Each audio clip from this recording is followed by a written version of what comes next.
রাজ্যপালকে নিয়ে মন্ত্রী অখিল গিরির মন্তব্য নিয়ে চর্চা শুরু হয়েছে।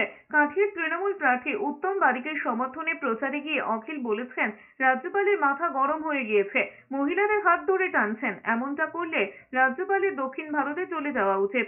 অখিল গিরি আরো বলেছেন, এসব নরেন্দ্র মোদী অমিত শাহরা কেন দেখতে পাচ্ছেন না? রাজ্যপাল মহিলাদের অপমাননা করছেন। নরেন্দ্র মোদী অমিত শাহের উদ্দেশ্যে অখিল গিরি বলেছেন, আগে রাজ্যপালকে সামলান, পরে সন্দেশখালী সামলাবেন। এর আগে রাষ্ট্রপতিকে নিয়ে মন্তব্য করে বিতর্কে জড়িয়েছিলেন অখিল গিরি। মাথা খারাপ হয়ে গেছে, গরমে টাং মাথা তো, তার মাথাটা গরম হয়ে গেছে রাজ্যপালের।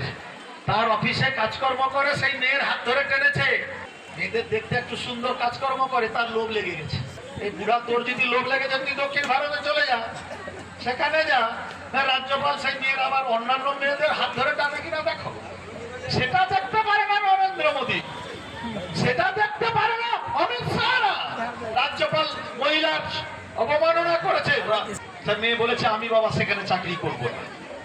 তো রাজ্যপালকে আগে সামলা, পরে সন্দেশখালী দেখবি।